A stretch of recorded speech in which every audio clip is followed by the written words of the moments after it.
What's happening, guys? This is Mike's Soul Dragon channel, and it is a Saturday night, and I am finally getting around to doing a video about all the books I picked up this week. As you can see, I've got a decent sized stack right here. Apologize for the lateness. I've just been super busy at work towards the end of the year, working a lot of overtime, so sadly I've had to put comic books on the back burner.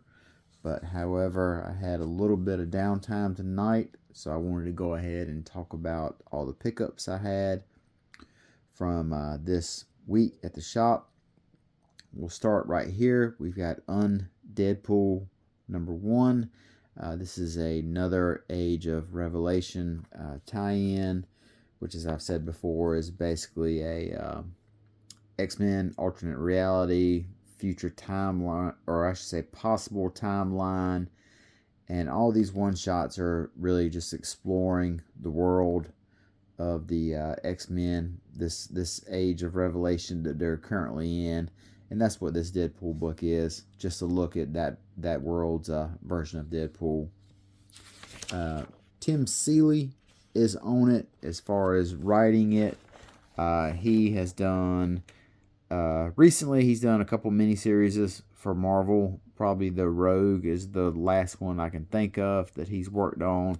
But picking up some of the one-shot or some of these tie-in books based upon which characters are involved in the creative team, and Deadpool is always a fun time, so why not go with this? Then up next, we've got Emma Frost, White Queen, #5. This is the 5th issue in the miniseries.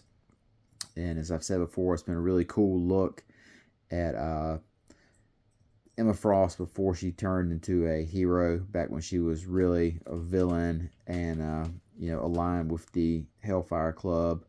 So kind of a look at Emma Frost back in the day when she was just pure evil instead of being partially evil that she is now. Then we've got Teenage Mutant Ninja Turtles #12. This is the last issue of the Jason Aaron run, and what's really surprising to me about this cover is how it looks so hopeful, and it looks like finally, after 12 issues, the Turtles are finally having something to look forward to, because, as I always like to say, if you would have went back 12 issues and told me that the one of the bleakest books out there was going to be the Teenage Mutant Ninja Turtles book, I would have said you were pulling my leg. But it has been continually depressing and bleak for 11 issues. But this cover right here and some of the pages I've seen online give it kind of a reason for optimism to end on a positive note before they launch the new team. So then we've got, up next, we've got Batman, The Long Halloween, The Last Halloween, #10. This is the last issue in the Jeff Loeb miniseries that spins out of the events of the classic Batman story, The Long Halloween, that came out many years ago. So, as a lot of you know, I wait till miniseries are finished to read them. So I'm looking forward to finally getting a chance to reading this Batman issue. Then we have a Marvel Zombies Red Band #2 right here.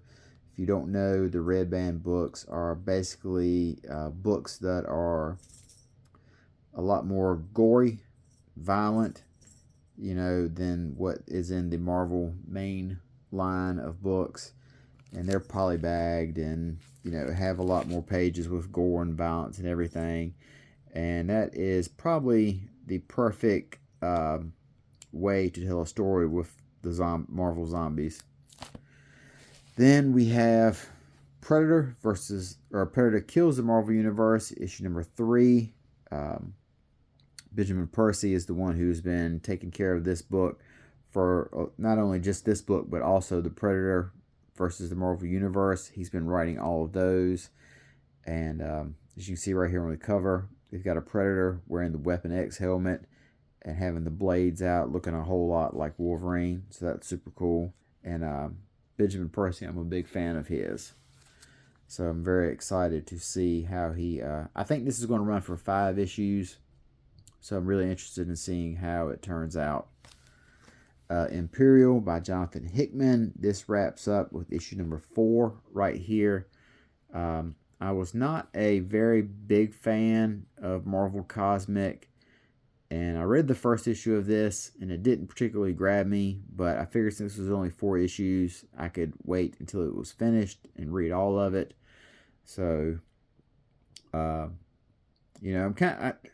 I gotta say, I really have low expectations for this book because Jonathan Hickman, I know he's, a lot of people really enjoy his work. I have kind of been in the middle. Some of it I think is really good. Some of it I think is really bad. He's very, in my opinion, he's been very inconsistent to me. So I don't really have any high expectations for this book. And I've just never in general, even in my whole history of being a Marvel fan and a comic book fan in general, the cosmic side of Marvel has never really grabbed me. Neither has the cosmic side of DC, actually, outside of just the Green Lanterns. But, I guess Legion too, but that's not really cosmic. That's just the world they live in. But in any case, looking forward to see how this does. I've seen some people online saying they were kind of disappointed in it. The fact that it really did not do enough over the span of 4 issues. So I look forward to reading it and making my own judgment. Then up next, we have The Mortal Thor, number 3. I'm really liking this book, which is kind of a surprise to me because I did not like Al Ewing's last Thor run, The Immortal Thor. But this right here with the stuff he's doing right now, the stuff Al Ewing is doing with this, I'm really digging it. And I highly recommend this if you're someone who liked the Kieron Gillen Journey into Mystery book that had Kid Loki in it.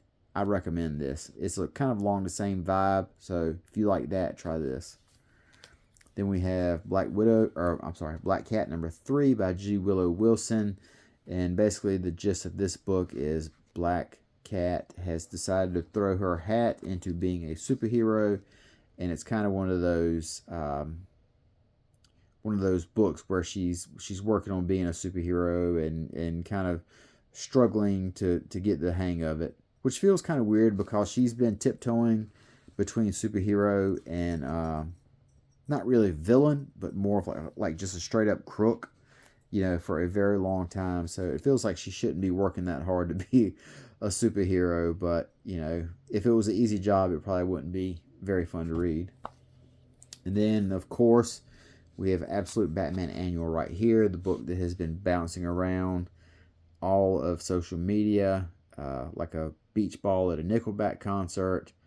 So I wanted to pick up my copy to make a decision of it myself. I kind of already know what I'm going to feel based upon the pages that I've seen and discussions I've seen, but I think my opinion about it is probably going to be very unpopular. So I wanted to make sure I had actually sat down and read the whole thing before I went on the record about talking about it, just to make sure I had all my facts straight. Then we have a variant for Imperial number 4. This is She-Hulk right here. Obviously, a really great cover. You can't go wrong with a gladiator-style She-Hulk like this. This Radiant Black, the story so far, this was in the dollar box at my shop, and come to find out, it's just a freebie handout.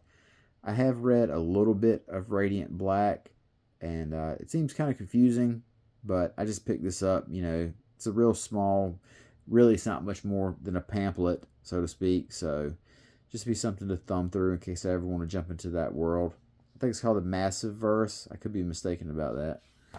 Then we've got G.I. Joe number 13 right here, part 1 of the Dreadnought War. And this is the Mark Spears variant. I really like this cover. It's a real badass cover of Cobra Commander and the Bats. I'm looking forward to seeing what this Dreadnought War is all about and if it will ultimately introduce Snake Eyes into it. The Energon G.I. Joe book. much like the rest of the Energon stuff, it's just really taken off in popularity. So that is the last book we've got for this week, which gives us 1, not count that because it's a variant, 2, 3, 4, 5, 6, 7, 8, 9, 10, and 11. Got 11 books, so that's about par for the course for this week. I think next week's going to be really small, and that really works for me because I could use a small week to get a chance to get ahead of my reading. So hopefully you guys are reading something really cool right now, enjoying some books you picked up this week. So until next time, talk to you guys later. Have a good night. Bye-bye.